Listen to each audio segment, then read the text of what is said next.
What's going on, everyone? So we have a brand new leader to talk about, as well as a few other cards. It seems like every single day we do some of these spoiler videos or check out the spoilers, Boba just seems to be more and more oppressive. And I'll talk a little bit about that once we get to his card, or at least the card that a lot of people are considering to be his card. But let's start off with Dr. Afra. Before I do, I just want to quickly mention again, I mentioned this in my last video, but a lot of you have been asking about Magic content, and I've been drafting the new set. So if you guys want to check out those videos, I'll leave a link to that channel down below. But Dr. Afra here today is the brand new leader. It's a rare leader, which is pretty cool. It's a cutting villainy leader with a really interesting ability. It's not like your static abilities like Krennic or Gar Saxon. It's not like an actionable ability like Luke or Vader. It has just a static ability, but it doesn't actually affect the board like Krennic or Gar Saxon. When the regroup phase starts, you discard a card from your deck. Pretty straightforward and has a lot of implications with this ability. Now, if you're curious on how this interacts with turn one, the game officially starts with the first action phase. So you actually do not get the trigger here on the first turn. So you don't get to discard a card on your turn one. Turn two, when you start to, ready up resources, draw a card, you're going to be able to discard a card. So essentially, because this is a 5 to deploy leader, you're looking at turn one, you're at 2 resources, you didn't discard a card. Turn two, you're on 3 resources, you discard a card. Turn 3, you're on 4 resources, you discard a card. Turn 4, you're on 5 resources, you discarded a card. So by the time you're able to flip Dr. Afra, you will have 3 cards in your discard pile guaranteed from this ability, which is pretty interesting because on her flip side, she is a 2/5 fringe with the ability, while there are 5 or more different costs among cards in your discard pile, this unit gets +3/+0. And then when deployed, you choose 3 cards in your discard pile with different names. If you do, return one of them at random to your hand. So a few things. Her when deployed ability will most likely be able to be activated because you will have 3 cards in your discard pile, and there's a good chance they're going to have different names, right? If you're pulling one card from the top of your deck and putting it in your discard pile, which you're doing with her ability, there's a very, very strong chance that those 3 cards will be different named cards. But remember, we are playing the first 3-4 turns of the game, right? You're trading off units, you're maybe using events, you're using upgrades on a unit, and then those maybe die. There's a good chance that you're going to have at least 5, 6, 7 cards in your discard pile by the time Dr. Afra flips. Now the question is, are you going to be able to have 5 different costs among cards in your discard pile? This is a little bit more interesting of a discussion because if you look at the typical curves of a lot of decks, they usually stick around the 1 to 6 portions, right? And that means that you need to hit 5 of those 6 different costs. Granted, if you're playing a controlling deck, you're going to have Avengers, you're going to have, Super Laser Blast, you're going to have all these various different things. But Dr. Afra doesn't seem like, a controlling deck. The other option is, because she's, discarding cards from the top of your deck, and maybe you could set up some other things within your deck, like synergies with reanimation. And what I mean by reanimation is things like Palpatine's Return, where you get to take a card from your discard pile and return it back to play, which is something that could be done. So you could see way higher costed cards, things like Darth Vader, things like Maul, things like Emperor Palpatine, things like Snoke, these types of cards, which are oftentimes, 8s, 7s, maybe even some 9s in the future that we could see in her deck as well. So there is a good chance that you could have 5 different costs among your discard pile. And even without,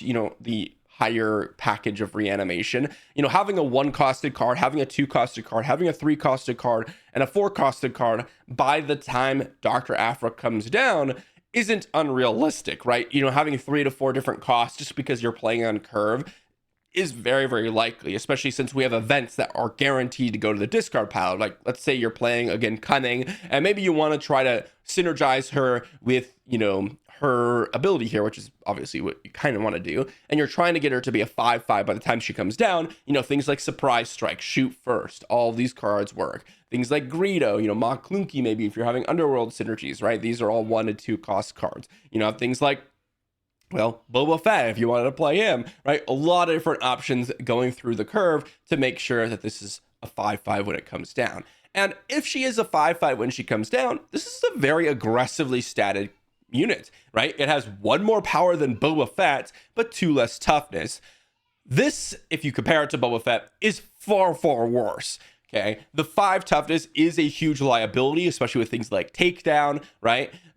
So prominently. Now, there might be options, people playing Fell the Dragon, for example, but I think it's going to be pretty evenly split. I think a lot of people are going to be playing takedown, a lot of people are going to be playing Fell the Dragon, and well, in some cases, you might even be playing the 6-cost removal that just hits anything. Having a 5/5 that comes down is aggressive, but it does die to a lot of things, not just removal, but also just straight up units that hit it, right?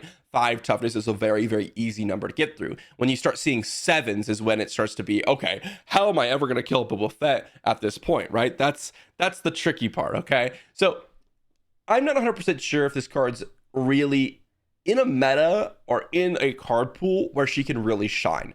Dr. Afra, from what I'm looking at, really looks like a card that kind of wants to synergize with some sort of discard pile synergies, right?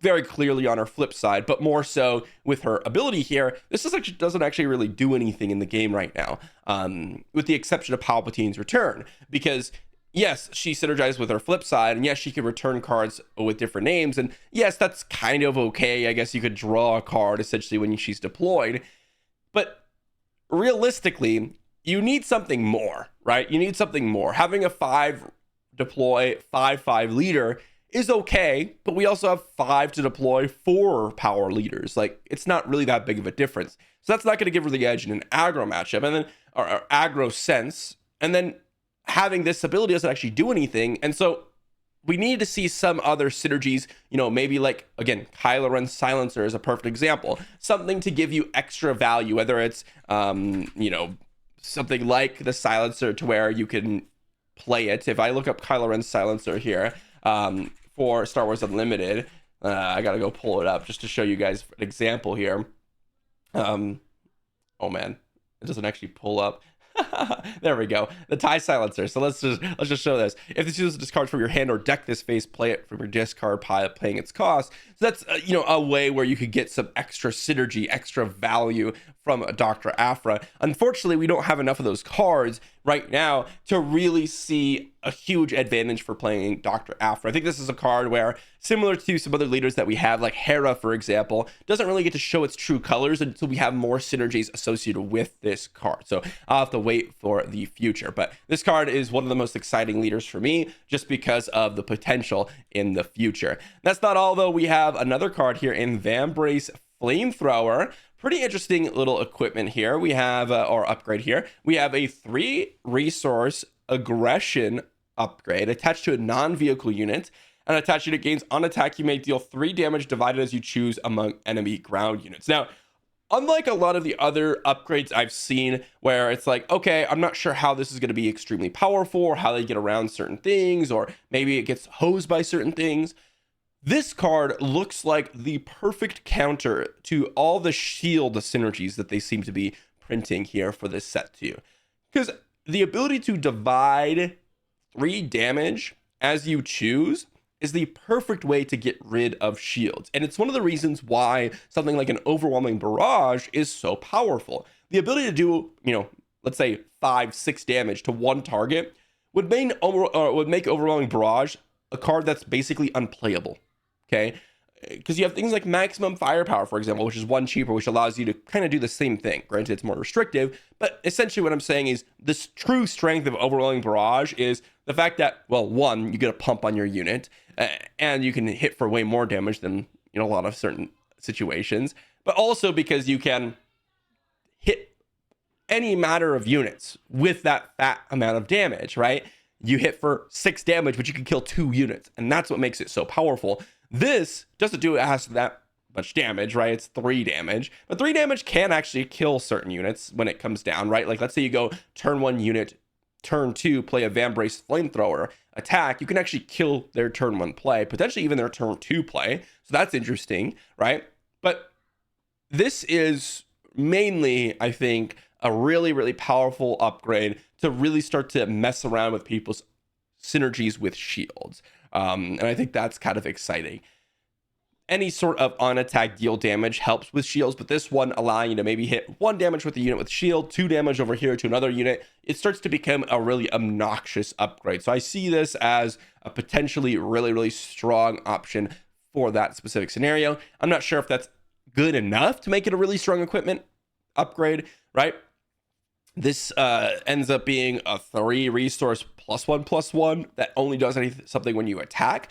So your opponent can really just remove your unit or hit your unit to potentially trade with it and get rid of it. So it doesn't do anything because you didn't even attack with it, which is a little bit unfortunate because oftentimes the on attack triggers, like if you look at Jedi Lightsaber, right, which is the 3 resources, you get an on attack trigger, which gives them -2/-2 if you have a force unit, but it gives +3/+3.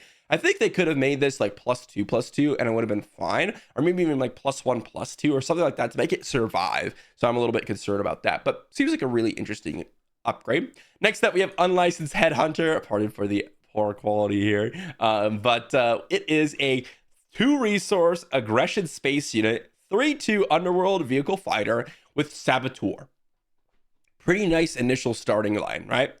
But it has, when this unit is exhausted, it gains bounty, heal 5 damage from your base. So if you look at this, this is much more of an aggressively statted card. Anything that has a 3/2 stat line, you're like, okay, that's pretty good. I'm liking that, mainly for getting in for some damage or potentially trading in with your opponent's units. Now, if you're trying to trade with your opponent's units, they can claim the bounty because it's going to be exhausted, right? So they're going to be able to heal 5 damage from your base. So if you're trying to use this as a way to trade with opponent's units, it can be done.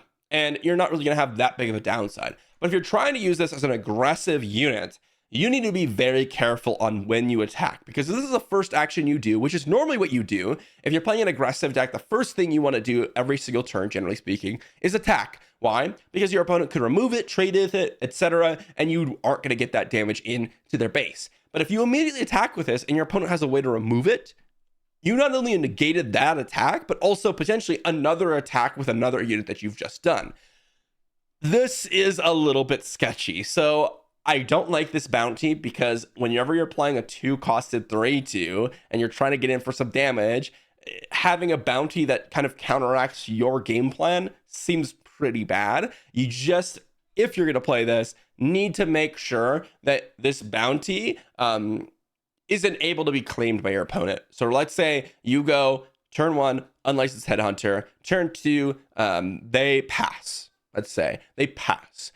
Because they think you're going to attack with the Unlicensed Headhunter, and they have some sort of removal spell, like Make an Opening, for example. And they're like, yeah, like I could kill it, but why not? I can just wait and heal all the damage they're going to deal to me. They pass. You play a unit, they pass again. You don't even attack with this. You just take initiative because there's no point, right? But that also isn't that great because your opponent isn't that behind because, well, they're playing a deck that wants to go a little bit longer. And even if you don't attack with this, you might attack with it a later turn and then can still claim the bounty. Or what ends up happening is it just gets hit by things like Make an Opening, which other units don't with 3 toughness. So I'm not a huge fan of this card. I think that this card is realistically a card that you're looking at as more of a mid-range deck, and you're trying to trade with your opponent's units, and the 3 toughness ends up being a little bit more valuable. For example, let's say you play this on turn 1 versus something like an Inferno 4, right? Well, you can actually kill things like A-Wings, things like Red 3s, and that is something that's actually applicable, whereas your Inferno 4s, your TIE fighters don't actually do that. So that is Unlicensed Headhunter. But finally, we have a card that is extremely powerful. And this is the card that people are looking at for Boba Fett. And to be honest, I could see why. It is really, really powerful. But it's a little bit interesting because it's more of a value trade kind of card rather than an aggressive card. So I think it fits better in Boba Green, but it can be used in Boba Yellow as well. It's a 1-costed event in Cunning. Attack with a space unit, it gains Saboteur and can attack ground units for this attack.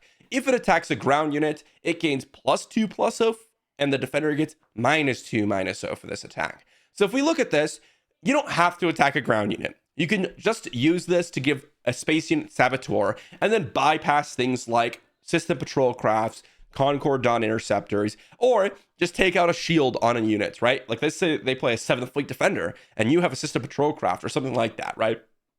Well, guess what? You swoop down with a system patrol craft into their 7th Fleet Defender and you can just straight up kill it, which is pretty interesting. So there is that. But to be honest, the main appeal to this is the fact that it gets the, well, strafing gunship ability. It gives the ability to attack ground units, and it gives them -2/-0, just like strafing gunship.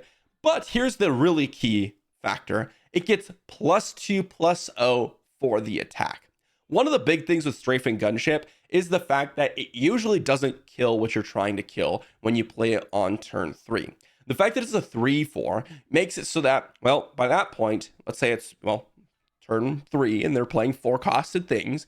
They're playing things like K2SO, Kanan Jarrus. They're playing, whatever, Gamorrean Guards or something of that nature on turn 4 or turn 3 for 4 resources. Strafing gunship doesn't actually kill any of those. And so what ends up happening is you have to hit it twice to trade, and it kills your strafing gunship anyways. So it's actually not that strong of a card in most decks. There are some decks that actually end up using it quite nicely. And I have played with a lot of different variations of strafing gunship or decks with strafing gunship in it. But this is a lot different because if you think about it, let's say you play a system patrol craft in your deck. Again, this is just an example of the same stat line as a strafing gunship. And then you play a swoop down. Well, suddenly you could kill K2SOs and your system patrol craft survives. You can kill Kanan Jarrus's and your system patrol craft survives. This is a lot more powerful than, strafing gunship for one, but also makes this event a lot more appealing. And if you look at like Boba, which is the decks that a lot of people are talking about, let's say you have a Cartel Spacer or a 7th Fleet Defender, and let's say you're like, oh, I'm probably the mid-range deck in this match. Let's say you're playing Boba Green against Sabine, right? And they go, turn 1, we play a Sabine, or turn 1, we play Assistant Patrol Craft, and turn 1, they play a Sabine. Well, you get to play Swoop Down and take 0 damage on your Cartel Spacer and then ready up a resource to play your 3-drop anyways, right? And that's what makes this so powerful for Boba Fett. Not to mention, you could play this in your more aggressive, like Boba Yellow decks, and you could have things like 7th Fleet Defender or things like, heck, even Fett's Fire Spray, although that usually goes face. But you could hit so many different things. Let's say you play 7th Fleet Defender, it's got 5 power, right? When it attacks, which can basically kill anything from your opponent's side of the battlefield. This is a really, really powerful event for many reasons, not just for the fact that you can get some massive value trades in, but also for the fact that it allows you to use this essentially for free in Boba, because you use this, kill something, ready a resource, and boom, you're off to the races, right? Remember, if you attack a space unit with this, you do not get the +2/+0 and -2/-0. You must attack a ground unit. But I think this card is going to see some play, especially with additional space units that we're getting in set 2. The fact that you can guarantee this card having a target, right? You could have a target for this card, at least from your side of the deck. Maybe they play space units as well, but then, you're having Space Wars, which is fine. This card, I think, does have a lot of potential to just, again, mainly for your mid-range style of decks where you're trying to look for those value trades, not necessarily aggressive decks, but that can be some major game. Now, I want to say this because we talked a little bit about Boba Fett, or a lot about Boba Fett, and there are obviously other options, right? Like you could be playing, I don't know, like Palpatine Yellow and trying to leverage your space units there, or like Consortium Star Vipers or whatever. There's some other options. But we're talking a lot about Boba because that's what mainly people are talking about when we consider this card, and that's what initially comes up, right? And to be fair, if you've been playing this game for a while, you kind of immediately think of Boba Fett regardless. There's so many different reasons. One, well, it costs 1 resource, so I can immediately play it and ready up that resource that I spent on this, essentially playing it for free if you kill something, which is what this card is trying to do. It's in cunning. It's in the same aspect as Boba Fett. Heck, it even has Fett's Fire Spray on the art, and everything is kind of pointing back to Boba. But 2 things for this. One, I do think Boba Fett's going to get a lot better in set 2. We've already kind of seen things like Dr. Evazan, Triple Dark Ray, things like that make Boba Fett a lot more interesting and a lot more dynamic. There's also the second factor, which is because Boba Fett is such a monster of a deck right now and is super powerful. It's a super overpowered unit in terms of stat line, and probably a mistake, honestly, compared to all the other leaders that we have. Everything looks like it's going to be good in Boba, because Boba is the deck that already looks the best, arguably. And so, while I do think that Boba Fett is going to be one of the best decks, I don't necessarily think that when you're looking at all these cards, the only place that they're going to be really powerful in is Boba. While Boba does get more tools, this and some of these cards could actually make other decks so much stronger that they can actually compete with Boba. And not to say that Boba is like the one and only deck either, but just a few thoughts on that. So let me know what you all think in the comment section down below about Swoop Down. Let me know what you think about Dr. Afra, and let me know what you think about all the other cards that we went over today. I think that this is going to be a really interesting leader going forward, and I'm excited to mess around with Dr. Afra in the future. But thanks for watching, everyone, and I'll see you all for the next one.